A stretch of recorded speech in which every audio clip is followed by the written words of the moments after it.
lot. He'll keep you on your toes. It's the Eric Miranda Show. When he drank a lot, he would fight a lot. He might punch you in your nose. It's the Eric Miranda Show.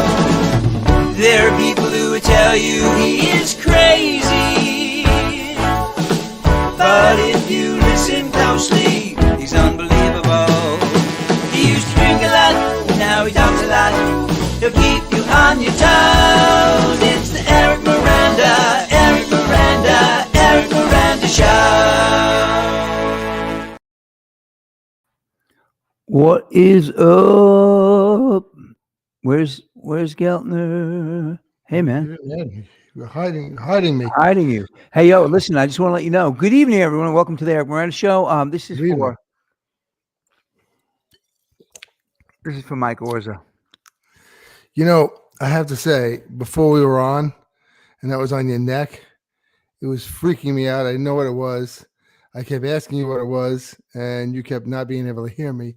So now I know they're ridiculous duck lips. You look exactly the same as you do every time you pose for a picture. Well, listen, so Mike Orza and Francis Dunnery, and now you guys all have fat faces. So I want to know what your face is. What's your non-duck lip face? Do you just go like this? I look terrible in pictures. No. Everybody, dude, we're old. No, we're old. Francis don't make a face. Francis Dunnery, who's going to be coming on soon. Francis Dunnery looks like he looks like fuck you guys. I mean, that's all I have to say.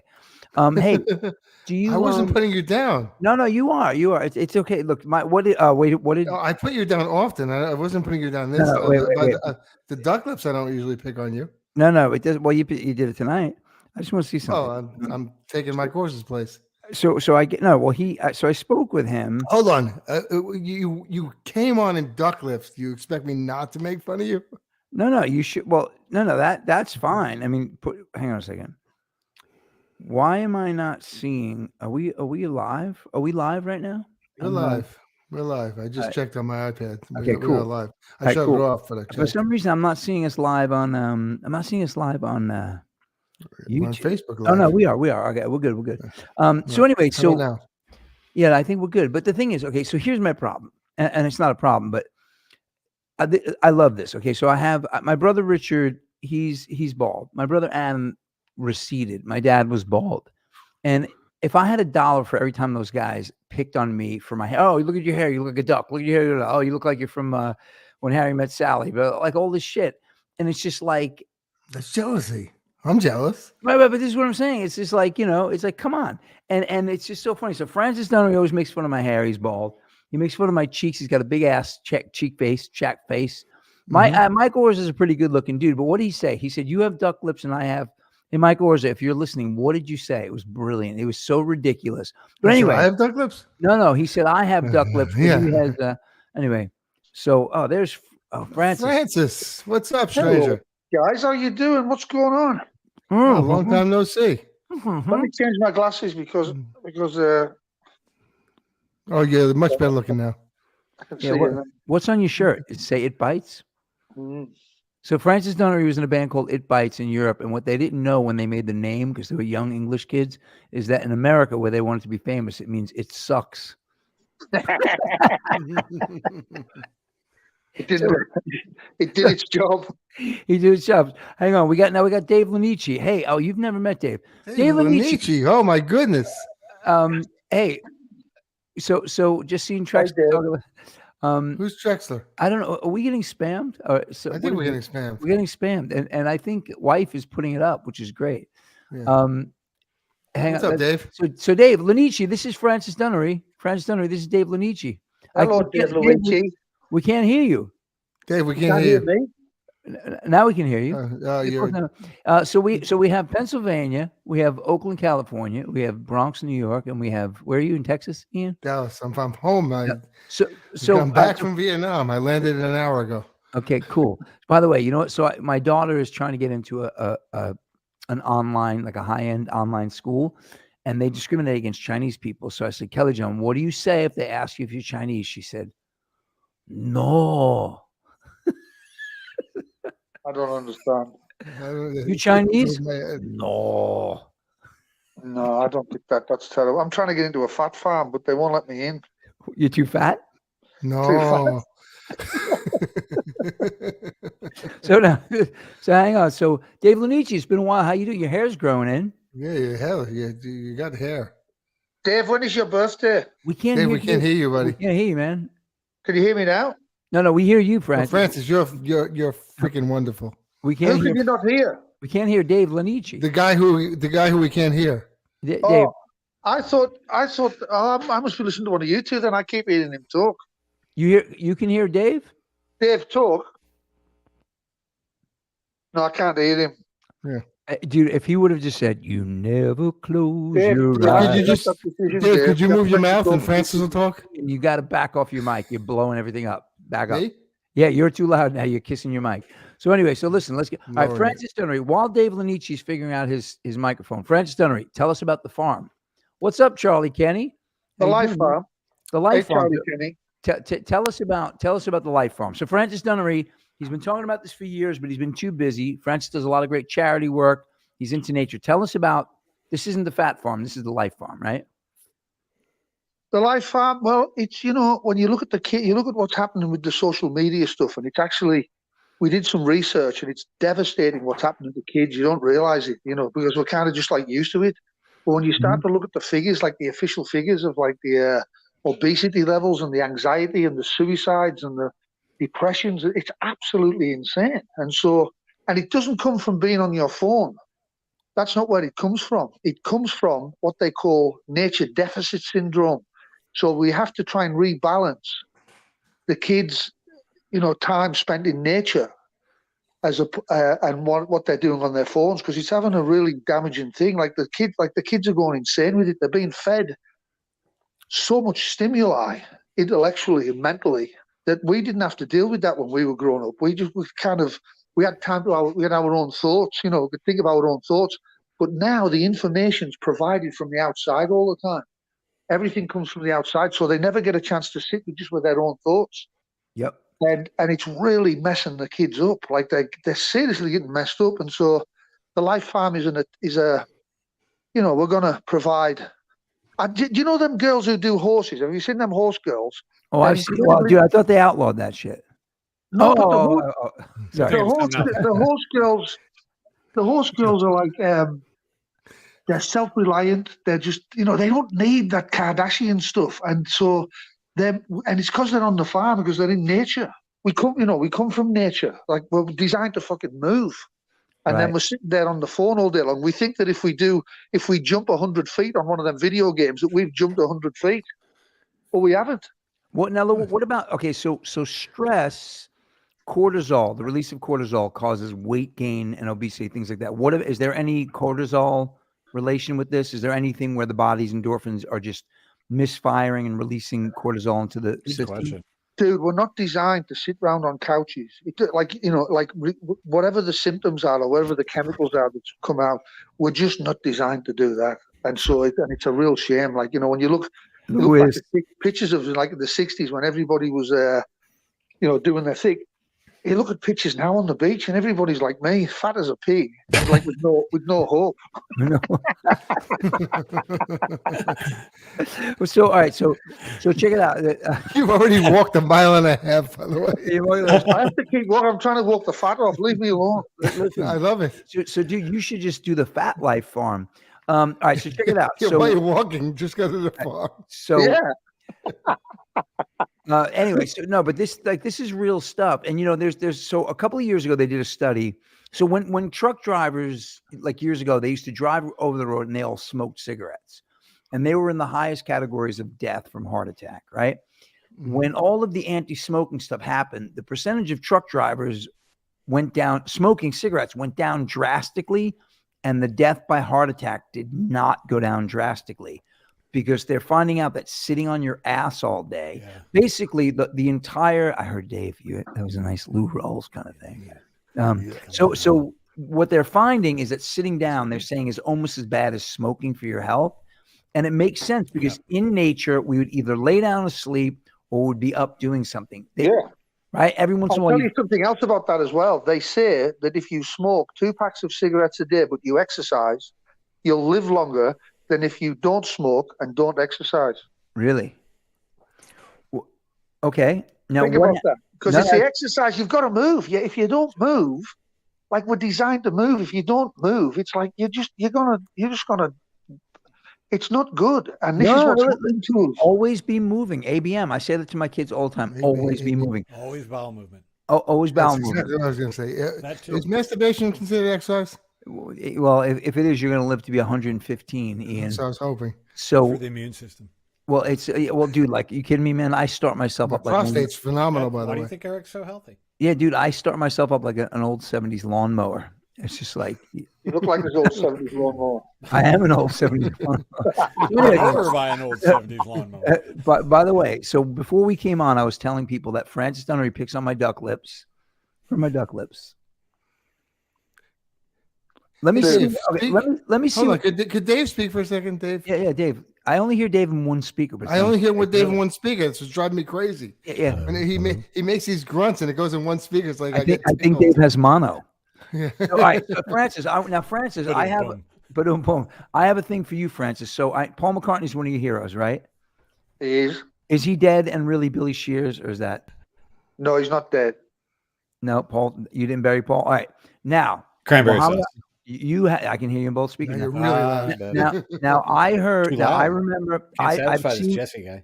in Francis Dunnery's house. I've seen boxing gloves from Muhammad Ali, signed by Muhammad Ali.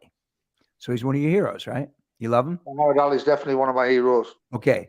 Paul McCartney You know why? Because the balls that he took to stand up in the time for the war. and go against the entire world, and yet he just stood up and said what he had to say.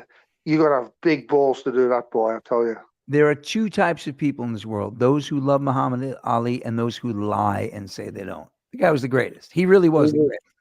But apparently the Beatles were pissed at him. You saw that article, right? Because when he did that picture of him punching them all out, Lennon really didn't like it. Lennon really, but they all didn't like it, and they were pissed, and Why?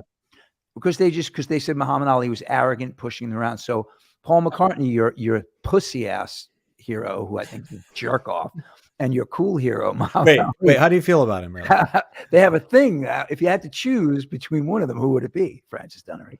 Well, I probably got more pleasure. Well, I've got more sentiment with Muhammad Ali because my dad was a boxing fanatic, and so was I. So I had all the hundreds of videotapes. It's really interesting because Mike Tyson had the same ones that I had because he was talking about them. Yeah, I remember. It was the same ones I had, and my dad was, and he's a Capricorn, and I'm a Capricorn, and my dad was a Capricorn, and so we had a whole thing. My dad used to wake me up in the middle of the night when he'd watch the fights, and he'd wake me up at 3 or 4 in the morning, and go, Ali won in the 4th round, and then he'd let me go back to sleep. That's great. So so that nostalgia side of things, Muhammad Ali, but for sheer pleasure, I mean, Paul McCartney's solo albums, I mean, some of them tracks, I mean, they're some of my favorite songs of all time. The Ram album. Okay, now you're a Capricorn, Ali's a Capricorn, your dad's a Capricorn, I'm a Cancer, Mike Tyson's a Cancer. And it just so happens that we got our hands on this, guys. This is a Exclusive. This is an exclusive. You guys ready? Here we go. Is it on the screen? Yeah. Here we go. I'm a tribal warrior. You see this? I'm a tribal man. Huh? You think a face tattoo makes you tough? Hey, you're biting my style. The way you bit Evander Holyfield? Oh, we're friends now. My kids love him. Come on, hold past me, Jake Paul.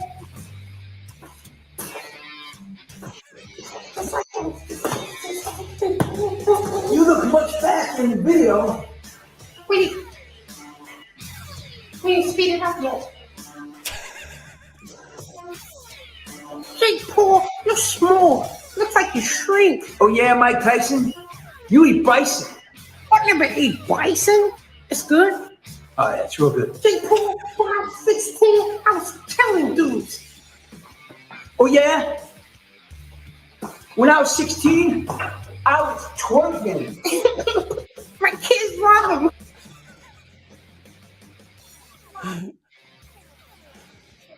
How'd you get your hands on that? All right, you saw that first on the Eric Miranda show. Francis Dunnery. You know somebody in like the Tyson camp or something? You should be electrocuted for doing that.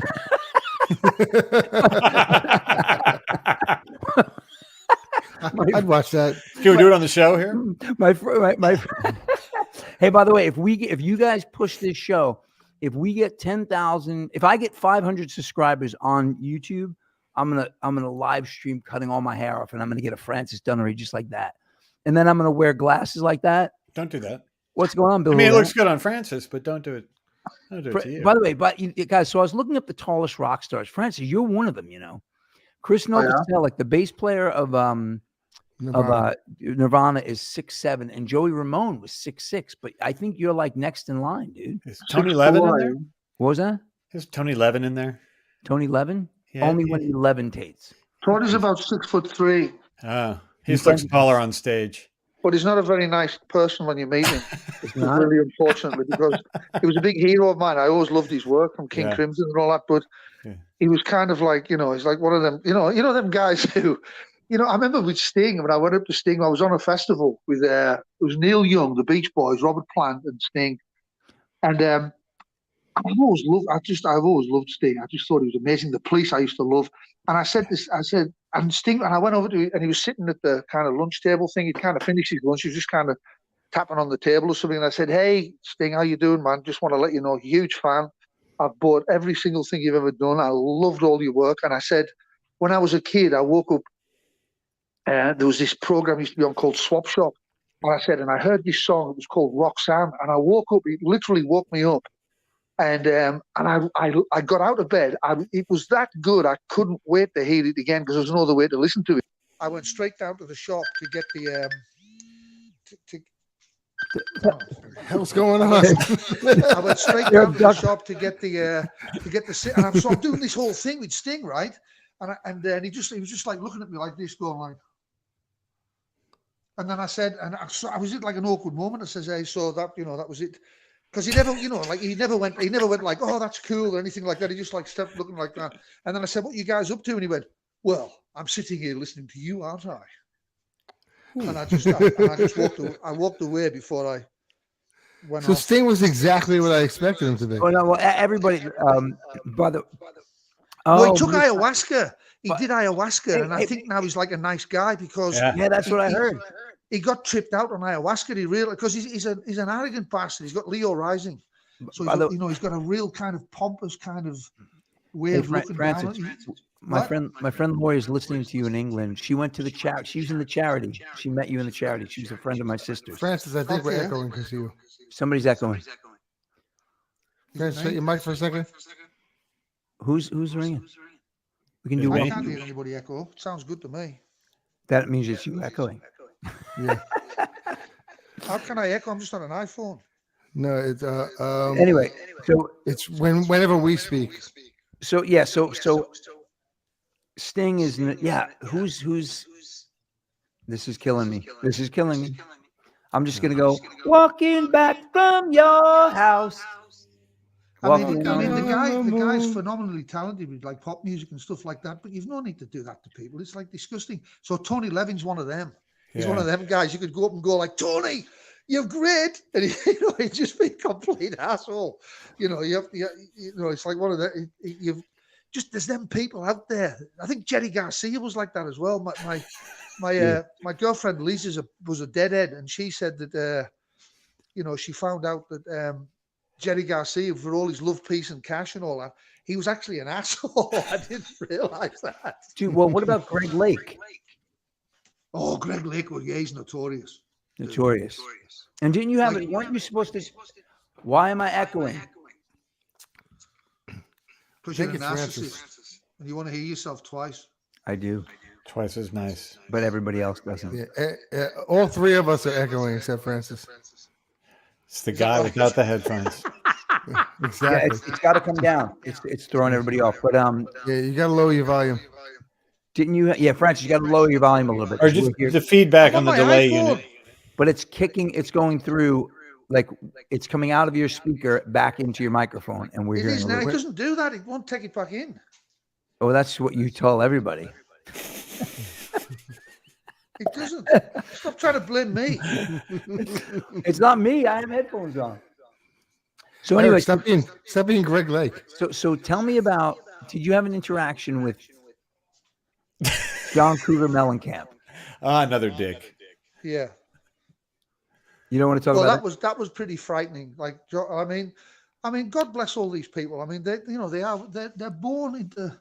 It's always fear that makes people do things like that. But John Mellencamp was pretty extreme. I mean, his band were terrified of him. When I went down there and I'm playing in the studio and he comes in, and oftentimes when you're the singer, Yep. What tends to happen is you can get like really kind of unsure of yourself, and when you do that, you start moving things around. You'll start saying like, "Oh, well, change the part," or "That's the wrong guitar part," and what it actually is that you're just unsure of yourself. And so I think John is a little bit like that, and I think there's a lot of singers suffer from that where they don't want to, especially if there's somebody like a big name or something. And it's like, I'm John Mellencamp, and then he's not that good when he starts singing. I should check it out. So we don't talk about music and Robert Plant on the show, but why is Robert such a nice guy? I found him to be the most pleasant guy in the world. Robert, he's just because he knows who he is. He's like, he's I mean, what has he got to prove? I mean, it's like what does Sting have to prove? He's not frightened of being. He's not afraid of his own ordinariness. Francis says to me, Eric, Robert's going to tell you to change everything on the drums. Don't do it. Yeah. He said, by the time you're done, you're going to have a ferret for a hi-hat. It's true. That's exactly right, because he gets nervous. And I told him, we called it the taxidermy fox. I said, you end up with like playing like on a taxidermy fox. When I heard his first album with Alison Krauss, on his first album, you can tell he's done the taxidermy fox because it's not a normal drum kit. He's got like some weird drum kit going on. He's got like chains that he's dropping on timpani. Dude. That's it. So anyway, we were doing the song, I Got a Woman's Got Plenty. And he says, lad, do you know that came out in the 30s? And then somebody pulled it up. And before you know it, I'm going, and Robert Plant standing over me going, that's it. Francis comes in. He's like, hold on. He's like, no. You're not doing the taxidermy foxtrot with it. No, that's what he does, and then all of a sudden you've rehearsed for like 3 days, and now you come in like hitting the taxidermy fox, and the whole thing just goes to shit. Dude, the fucking guy on the Alison Krauss record, when you see him, it looks like he's throwing a costume party. He's got skeleton bones with. That's what happened to him. That's exactly what happened. He didn't understand about the taxidermy fox. If I didn't have Francis Dunnery as musical director, I would have been dead, because he was literally, he wanted me to play a Louis Prima beat, and he wanted me to like kick an oven pan with my left foot. That's all Robert. But Robert, I saw him at the gigs in January. He came down with his girlfriend, Dawn. She's great. We love old Dawn. She's fantastic. And he came down and saw the gig, and he was in good shape as well. He was in good shape, and he doesn't realize it yet. But when we do, he's actually going to be the talent for our first fundraiser. For the farm? Yeah, that's it. But he's got to be doing it. So check this out. No, Frankie. No, Frankie.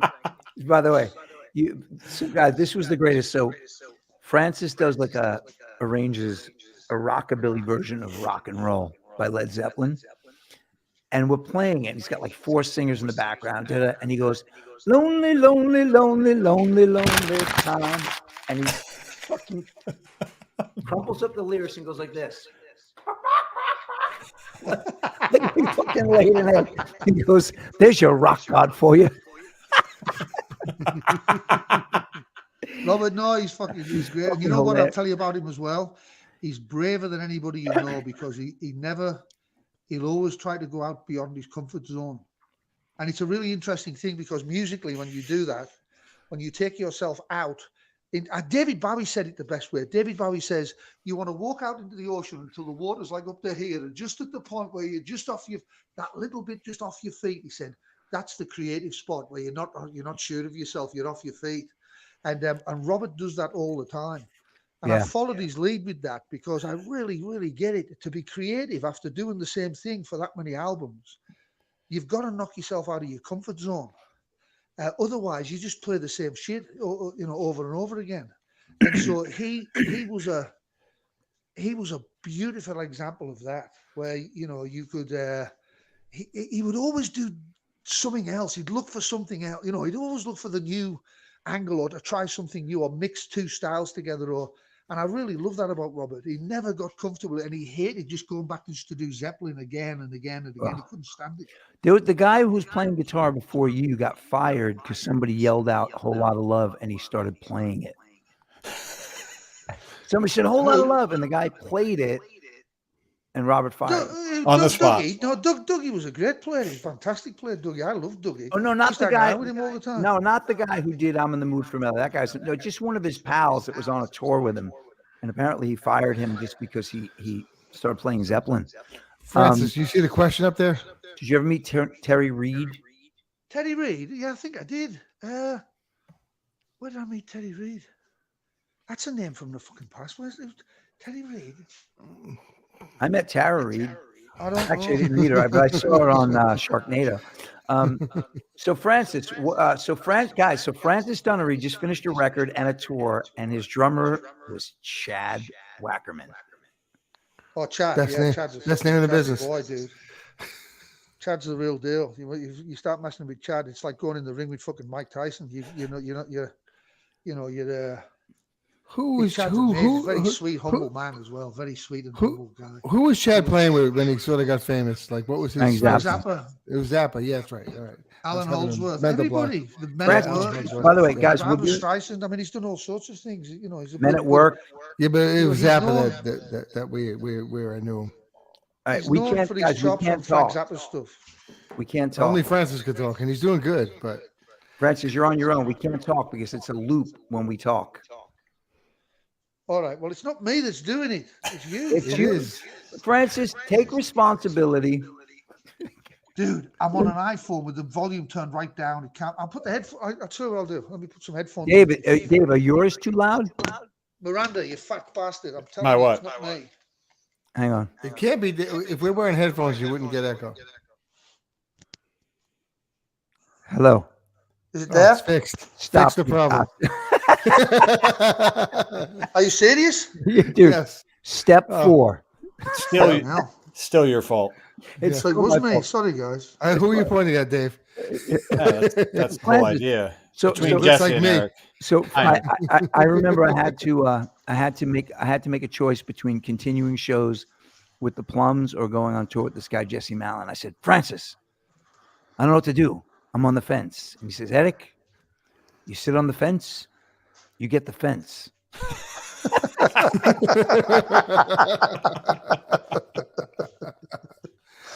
I want to know is when you were asking that question, why did you sound like you were doing your Chinese impression? Me? Because he was very Confucius of him. No, not the Wait. Francis part.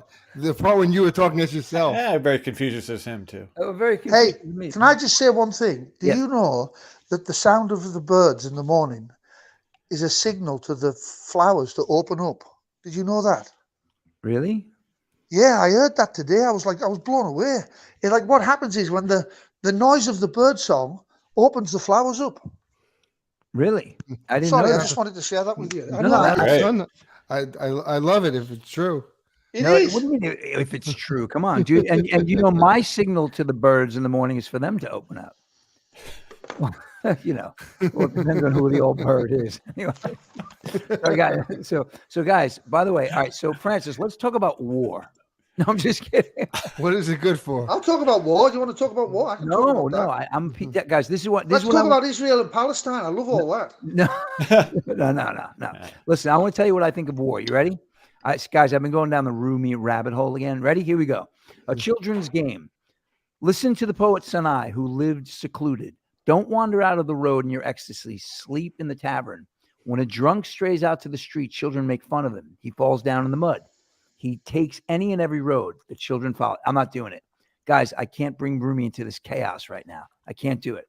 I just want to What let are you you know. talking about? I I couldn't love you. understand the word you said. You, anywhere. I you were love on you. fire. I love you all. I can't do it, guys. I'm gonna if I didn't have kids, I would just sit here until I disappeared. Let's speak about Rome. No, we don't need to. Well, Francis, by the way, Francis, I got in trouble with like 5 friends at once. Francis, I'm anti-Rome. So I called Francis. This is when I was like early in my recovery. I said, Francis, my girlfriend Michelle's not talking to me, and that girl Sasha broke up with me because she found out that I was still talking to Michelle, and the guys in the band want to quit, and they're going to another band. Francis said, Eric, you study Roman history, right? I said, yeah. He says, I dub you Communis Denominus. I remember that. Communist Denominus. That's good.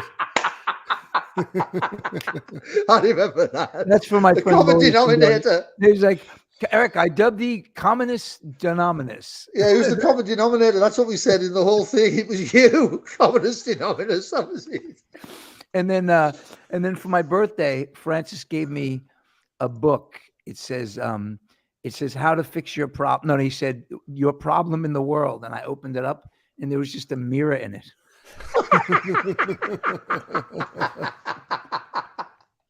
Yeah, but having Francis as a friend is not for the faint of heart. That's pretty brilliant.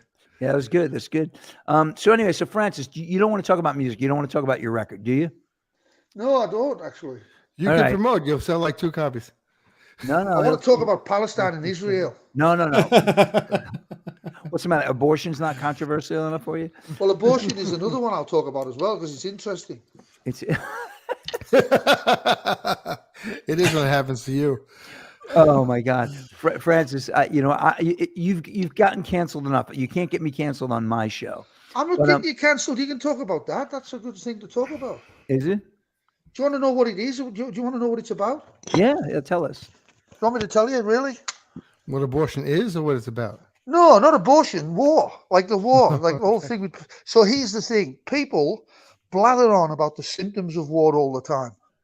About this, they did this, and they did that, and the Palestinians did this, and then the Israelis did that, and they did this, and those fuckers did that. And they shout and scream about the symptoms of these things. And they're not wrong, by the way. It's just horrendous shit that they're doing. But that's never going to be the solution to it because that's the symptoms of it. It's kind of like having a bottle of alcohol. You know that, Eric. It's not the alcohol isn't the problem. That's just a symptom of it. If you're an alcoholic, it's the reasons why you're drinking that you've got to address, right? And so war's the same. So you've got all these symptoms going on. I'm Palestinian. I'm Jew. The truth is, there's no such thing as Jews. There's no such thing as Palestinians. There's no such thing as Americans. It's all just made up. The whole things. There's no such thing as borders. We made borders up. It's a load of shite, the whole thing. So until you address the fact that we've made this shit up, because what we're doing in effect is making up these things. Said I'm a English, and I'm going to fight against the French. It's a load of shite. There's no such thing as French, and there's no such thing as English. So your problem. Well, fighting against the French is good. That's okay. The problem is not the war. The problem is identity. Yeah. Because you that dumbass motherfuckers think they're French or they think they're Palestinians or think they're Jews. They're not. And they think there's a border called Palestine. There isn't. There's just the world. We made it all up. So until anybody's prepared to address that, I agree. they won't be addressing the solution of war. They'll just be addressing the symptoms. Yeah, look, I talked about this last week. A guy who I worked with lived in eastern Pennsylvania. Another guy lived in New Jersey. I said to the guy from Jersey, where in Pennsylvania are you from? He said, I'm from Jersey. Yeah, I'm from Jersey. And his friend said, you can see the welcome to Pennsylvania sign from your backyard. Right. Like he literally can see. So he's from New Jersey. He shouldn't have been insulted. A guy from Jersey. Any other state you say he's from, he should be like, yeah. You know, but that's identity. See, he thinks he's from New Jersey. He thinks he's from New Jersey. He's in New Jersey. He was from New Jersey. Well, one time I had a guy admit to me that he lied to some people in Europe and said he was Canadian because he was ashamed to be American and he didn't want to get beaten up. So me and my friends beat him up.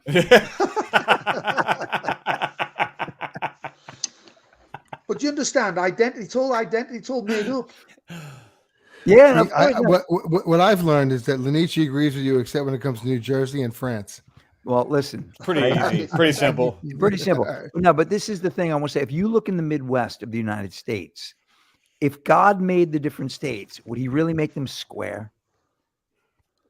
I mean, look at that's a classic example. They're just made up. it's like perfect squares. God doesn't do things in squares, does he? Where? What state's a perfect Like square? Nebraska and It's fucking. not a square. Let me pull up a map here. You What are guys, you, Square from is. Jersey? Where'd you get educated? no, Yeah, Texas. What shape is Texas? dude, guys, That's a square. okay, really? So you're telling me that Triangular-ish. you're telling me that Kansas isn't a square, None of them are squares. dude? Wyoming is a square for sure. Why not be a square? I don't think that word means what you think it does. Okay, rectangle maybe. Hang on, I can't believe you guys are fighting me on this. Hang on a second, this is unbelievable. I'm pulling this up right now. Hold on. Present. Share screen. Amazon United States maps. Share. All right, guys. There's a couple There's squares. a couple in there. squares. Wyoming's the closest you've got. Wyoming, Yeah, maybe New Mexico. But what I'm That's saying- it. Colorado. The rest are rectangles. All right. And this one looks like, like he flossed and left it in his tooth. All right. But I'm just saying, like, that's pretty much a square. Colorado's close to a square. Wyoming's a square. All right, Eric, you proved your point. Okay, but I mean, the fact that you guys argued with me, All the Dakotas are square. Ian, you got to back off that microphone. I'm going to tell you fucking motherfuckers something right now, all of you. When you distort your microphone, when you loop, and when you Lenici, I try to make clips out of this, and you guys fuck it up. And I sit there and I weep at my desk like this. Well, this is the producer's job. No. That was a nice touch right there. That's what Francis thinks of your speech. But that's actually I don't mind that. That's called a fail. But speaking of fails, have you guys ever seen Go Jalissa? No. See, I can't. Dude, what the fucking hell is that? Is that Go a Japanese monster movie? Go Jalissa is. Where did that come from? Have you ever seen Go Jalissa? We're talking about the fucking war. Because you failed. Whatever that Go crunchy- Jalissa? What is that, like a porn movie or something? No, What is no, it? no. I thought it was a monster. Guys, hang on. Like you guys, you keep talking for a second. Isn't it like a spider in Japan? No. It's Go better than that. Jalissa. Go Jalissa. I wonder if wife is gonna pull it up from you on me. Go Jalissa. Come on. I can't find it. Go Jalissa is a woman about 300 pounds on a swing. And people are pushing her, and she's going, no. And she's cresting the wave when she decides it's too dangerous. So she jumps off up here, and she flies about 14, 15 feet in the air and lands and goes, and bounces, and everybody runs over. You okay? And it wasn't until the 7th or 8th time that I watched it over a week, because I was fascinated with Jalissa, that I realized her weave pops off. Is that funny, Miranda? What are you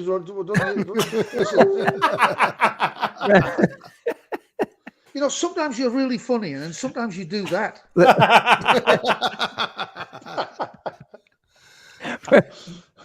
Listen, you got to Yeah, go but with Francis, he was setting you up to be funny. I just set you up to be funny. Wasn't that great? You know that I'm funny all the time. I just can't help being funny. I'm gonna tell you guys a story that Francis Dunnery loves. My brother Richard sent me to the dump with a bunch of debris from a construction site, and I get there and there are two guys on track. Where'd Lenici go? I'm here. Are you here? And he, what are you doing, Lenici? What are you wearing right now? She's running around. So Francis, Lenici stopped by. Lenici stopped. All right, so I go to the dump, and these two guys are on bulldozers, and they're just pushing garbage on top of this mound to make it smaller. Right, that's what their job is. And one guy has little tough guy arms and skinny jeans, and he had acid wash jeans and Pro-Keds and a fucking like the Mick Jagger sleeveless shirt and the John Stamos mullets and a lightning bolt. This guy was like, "This is your life" video in one frame. He was he was like 7 decades, and he jumps off his bulldozer and he says to the normal looking guy, "Hey, I'm going to get a cup of coffee." And the guy on the bulldozer says, yeah, I got a great idea. When you get back from getting coffee, why don't I show you how to run that dozer? And the little guy looks up and says, I got a better idea. When I get back from getting coffee, why don't you suck my fucking dick? Because that's what happens when you grow up on Long Island, right? I love the Long Island stuff. The Long Island stuff's great. I love it. It gets better. So Marcus had this woman from Trinidad who was his little nanny when he was a baby. She has little nanny. She was little. She's this big. So anyway, so she was this big. So she has to go. She was cheaper. She has to go to Trinidad. I put Marcus at my friend Francis's daycare on Long Island for a week. She gets back. She's feeding him. She says, Marcus, when you're done with your soup, why don't I go with your ABCs? And he says, hey, baby, I got a better idea.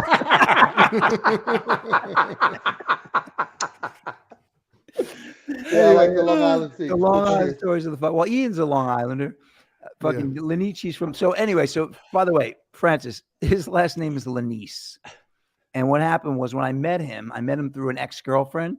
And I said, I hate these guys from the Midwest, these Italians. They think Lanici is Lanice, and it's Lanici. And she said, his name is spelled Lanese. I told him Lanici anyway.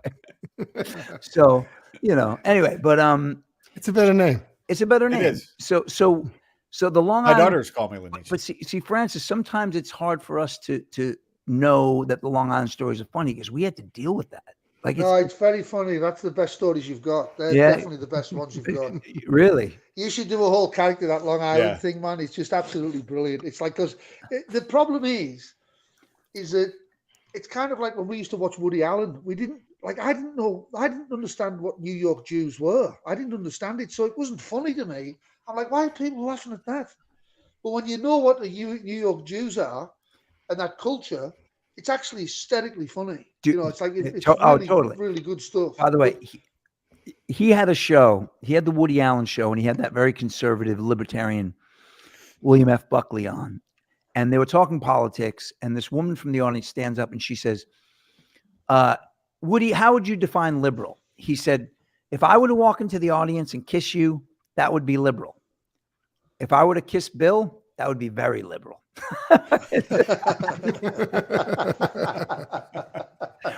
Woody was great, man. My favorite line of his is when he goes to the doctor in Hannah and Her Sisters, and she can't get pregnant. He's with his wife, and he thinks it's her, and then they find out that he's shooting blanks. And he says, I can't believe it's me. And she says, well, maybe it's because you masturbate too much. He goes, sure, start knocking my hobbies.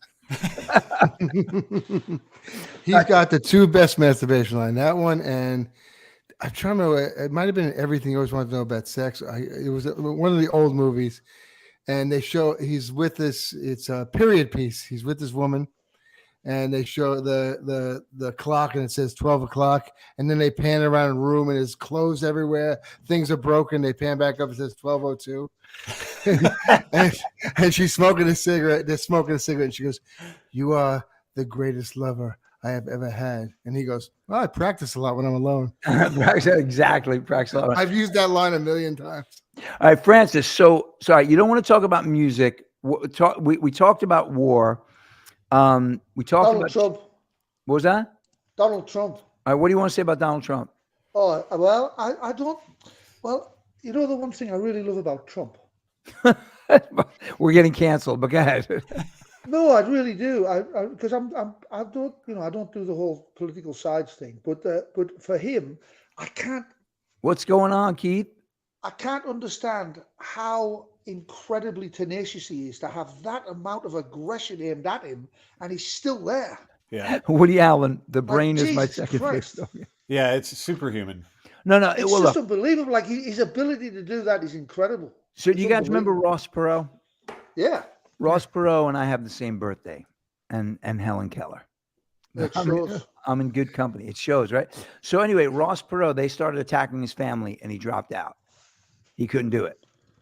Right. And I'd be the same way. If they started attacking my family, I either have to kill someone or get out. I don't have that. I can't do it. If my family's being hurt, I can't do it. The fact that Donald Trump can take what they're doing is pretty amazing. He feeds Thanks, off it Keith. though. I think that's why. So you think it's just crazy? No, I don't think it's crazy or not crazy. I think he feeds off it. You know, like how Yeah. Kobe would feed off. Well, you're not basketball guys, but that's his thing. Or Michael Jordan would feed off like other people's Right. shit to him on the court, disrespect, whatever it was. Then they go back and kick the shit out of you. The Yeah, one yeah. thing is with Trump, Trump's a Gemini, so he has the ability to multitask beyond belief. Like his entire, his entire thing, like he can do that in his sleep. He Like can tweet and take a shit at the same time. He certainly can, and so I think that. But I don't know whether he's going to get in because I just don't know whether they're going to allow him in. Because they're going at What's him. going like, on, Ron? It's getting more frightening now. It's getting like crazy, like the amount of stuff they're throwing at Yeah. him. See, that's why I want to talk about love and peace. You know what, Ms. Iron Fist? You know what I want to talk about? I'll tell you what I want to talk about, guys. I want to talk about the fact that I went to see Zach Bryan last night at the Barclay Center. My daughter's really into it. The guy's fantastic. And all of a sudden, I think people are booing him at the end before the encore. They were saying, Bruce Springsteen came out. Bruce Springsteen has had so much plastic surgery. He actually looks like Woodstock from the Peanuts. Now, I know he was born to run. What I didn't know that he was born to peck insects out of little crevices in Darwin's theory of relativity. He looked like the fucking long-nosed finch. It was unfucking, but he was good. You're matching up theories. Yeah, I'm matching up theories. Einstein, Darwin. But I got to tell you, I'm should have worked together. Listen, I'll tell you what. And I've met Bruce Springsteen through a few people because I worked with that guy Jesse Mallon. But I'm going to tell you this about Bruce Springsteen that I really admired. That kid, Zach Bryan's 30 years old? And Bruce didn't just come out and stand there like I'm Bruce and do the encore. He learned the lyrics. He learned the chords. He knew where to be. It was like a 15-minute encore. And I respected that he showed so much respect to this young artist. Because Bruce isn't a has-been who has to do that. It was kind, I thought. Right. Oh, didn't you play with Clarence Clemens or somebody? Who'd you play with from Bruce Springsteen? Well, David Sanchez. Oh, David Sanchez, right. And the bass player, what was his name? He played Tall Blonde Helicopter. Oh, did he? And I played with is he a Clem Clemson or something? What was his name? Clarence Clemens, right? Yeah. No, what's the bass player called? What's the bass player? He played on Tall Blonde Helicopter, but I played with Bruce on stage at the Bob Clearmountain's birthday party at the House of Blues in Los Angeles. Clearmountain. Yeah. With Paul Rodgers and Don Was. We were like the band, and that was pretty interesting. Old Bruce. Paul Rodgers. Gary Talent. Individual. Gary Talent, that's his name. Gary Talent, right. Well, yeah, Don Was. I was with a friend of mine, and he sees Bob Clearmountain, and he says, "Hey, Clearmountain." He turns around. It was at a Rolling Stones concert. He goes, "I'm a producer." Like Clearmountain was so excited. He was so excited that somebody recognized him. He's like, "Yeah, I'm a producer. I'm not just a Stones fan." Like he was all like, "Wow, somebody recognized me." But doesn't he? I spent a lot of time with Bob Clearmountain because he mixed he mixed the Fearless album. So I used to be at his house every day with his wife Betty. She started off at Apogee. She's Apogee. She was starting off the Apogee company at that time, and Bob he just has like an amazing studio downstairs.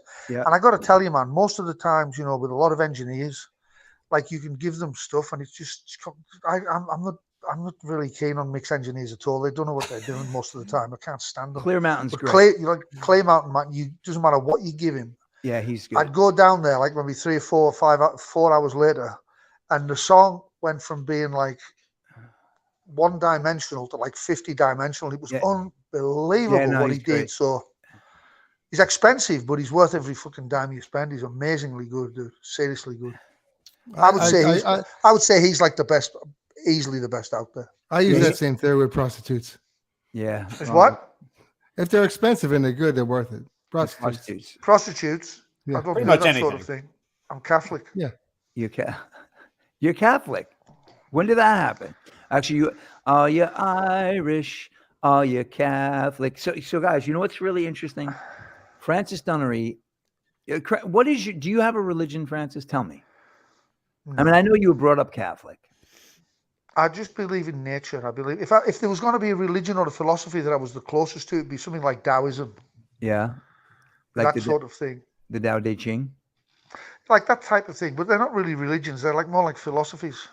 And it's an interesting thing because when you get somebody mentioned Confucius before, but so Confucianism is basically designed for what you do in the first 20 odd years of your life when you bring up a kid. It's like how to be in society. That's what Confucianism is. Like how to be polite and operate and all. But when your kids leave home and all that stuff, the people who were into Confucianism turn to Taoism, and Taoism's the bigger picture of life. Yeah, you and I used to read the Tao Te Ching. Remember that? Yeah, it's fantastic. It's fascinating, like really fascinating. Yeah, I love when but I'm always suspicious. Are they manipulating me? Don't worry about richer things like the kings lay down in Yellow River. I mean, come on. Sounds like they tell me to fucking give up so they can control me. No, that's me.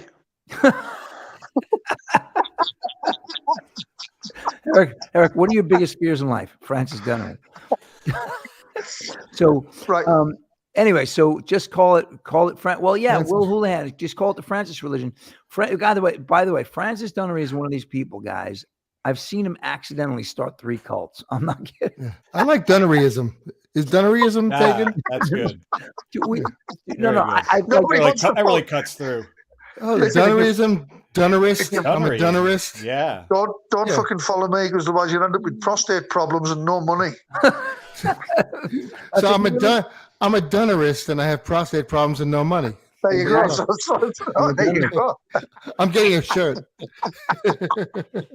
Yeah, well, but listen, but that's actually good because most religions tell you to to just let go of riches and things, but you don't have to tell them to. They just go broke. They immediately get prostate problems. There you go. Yeah, I've had. One of the things that's actually true that people think that if you've got loads of money, because that's the thing I said the least tonight, it's weird. I said, people think if you get loads of money and all that, it makes you happy and you're going to be all right. But it really doesn't like it. And so for people, like people like, I'm going to buy a boat. I've got to get a boat. I've got this $400,000. Now you've got to look. Yeah, you got to deal with the boat. You've got to deal with the boat. Your life becomes like you, the boat. Who the fuck wants to do that? Well, actually, it was interesting you say that because that guy, David Longden, rest in peace, he asked Robert Plant, he said, do you have a house in London? He said, why would I do that? Them guys, kid, they played our charity. There was Big Train and Robert, and we were in the same hotel. We put our guests in a 5-star hotel, like this really fucking plush hotel. It's beautiful. It's built on a Roman graveyard, so it's supposed to be haunted and all this stuff. And so David, they were all in awe of Robert. They couldn't believe Robert was at breakfast. And David went over to him and said, Robert, he said, I'm a big fan. I'm a huge fan. And he said, I just want to ask you one thing. And Robert went, okay, what? He said, what's it like Robert Plant? And Robert said, well, I'm 72. My girlfriend's 36. It's like that.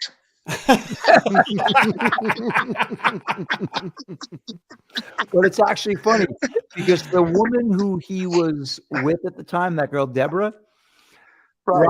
Robert said that he met her dad, and you know what he said to him? What? I like Genesis. Your daughter comes home with Robert Plant, and you tell him you like Genesis. Fucking hell, dude. Eric, I thought Robert said that to the dad when you told the story just now. I had it backwards. But let me tell you something. He would. There's a clip of him on Charlie Rose, and Charlie Rose, Jimmy Page, and John Paul Jones are ganging up on Robert Plant, telling him that he has to be in Led Zeppelin. And he's like, why? Charlie Rose said, because you guys were the greatest band ever. Charlie Rose is a tool. And Robert Plant literally looks at Charlie Rose. He says, no, we weren't. He said there were lots of great bands back then. He starts naming all of his favorite bands. There was Who, and there was like Tim Hardin. Yeah. And he just starts going into like, that was pretty funny. But the thing, but that David Longden, he was in the band Big Train. He actually passed away. Did he have a car accident, Francis? Was that it?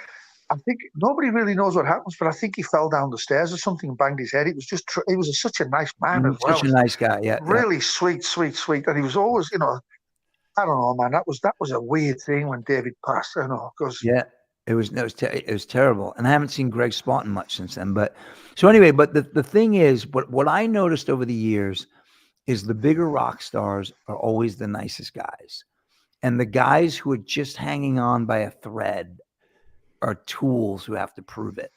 Well, Like- Francis said Sting was a douchebag. Yeah. He's a big rock star. Well, Well, yeah. I've heard a few Sting stories. Similar Oh to- no, I have a Sting story that I'm not going to do because the person who I'd tell the story about and his son are both friends on Facebook, and I don't want them. But a friend of mine had an incident with Sting, a biggie.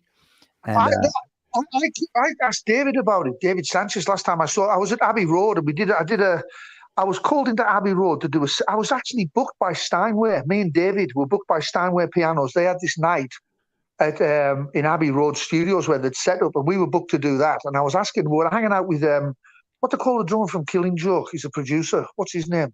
And I was a Capricorn. He's a Capricorn. I'm having a mental break. Hang on. What's his name? He's friends with Phil Beaumont, isn't he? Joke. Killing Joke drummer.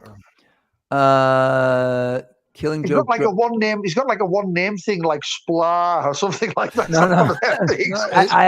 I don't think it's Killing Joke. You're thinking of Budgie? No, Killing It's Joke. not What's Killing that? I'll tell you. Hang on. Killing Joke is Paul Ferguson. But Yeah, it's also but what's his nickname? Doug Moore, Calvert, Martin Atkins. I don't know. But anyway, No, not anyway. We've got to find it out what it is. That's not. They're called him the wrong thing. His name? His name is Paul Ferguson. Oh no, that's the new drummer, the old drummer. I don't You know. kn- So anyway, so what happened with him? He called you for Steinway. Well, no, but he was producing the thing, and he's a bit of a stoner, so he had all these like Indian guys in there with like tablets and all this stuff like that. And but I spoke to David Sanchez, and I said to David, "What's up with Sting?" Because David plays with Sting all the time. And David said, "Oh my God, he's a lovely fella, incredibly nice." I've heard that. He said he's such a sweetheart. I said, "Really?" Yeah. He said he was a complete sweetheart. But what had happened is I read that he Right. dropped ayahuasca. He got into this ayahuasca stuff with the Peruvians. Yeah. Youth. But hang on. Francis. Youth is the drummer. Youth. No, he's a bass player, isn't So Oh, he's whatever. the bass player. Yeah, right. He's the bass player. he? All right. So Sting plays a total dick himself on own. Yeah. So he's actually able to laugh at the fact that he was a dick now. By the way, coolest motherfucker in the business. Did you guys see the movie yesterday? No. I did. Did you see it yesterday or No, tomorrow? I saw it. I saw it when it was in the movies. Yeah, I saw it in the theater. You didn't see it? So basically, this guy, the Beatles disappear from Earth, and this one guy remembers their songs, and he produces them. But the greatest thing is Ed Sheeran, who is the worst rapper in the world, is in the movie. He's on a plane. This black dude says, "Ed, love the stuff." He's like, "Really?" He says, "Yeah, especially the rap." And he goes, "Really?" And the guy says, "No, Ginger shouldn't rap." What is going on, Lisa Lucas? There's my niece Lisa, proud mama. Anyway, so all right, well listen, we managed to I have to go, Eric. yeah, you have to go. Francis, you need to come on more. Francis, the show's over. Perfect. Nobody likes me on here. I get complaints afterwards. They send me complaints, say, "Don't go on there again, you fat bastard." Well, I Don't want like to tell you it. something. My friend Laurie Sindoni, right there, Miss Iron Fist, stayed on. She's in England right now. She met you at the CKDCF charity in St. Bees. Very cool. She was a pal of my sister Kelly's.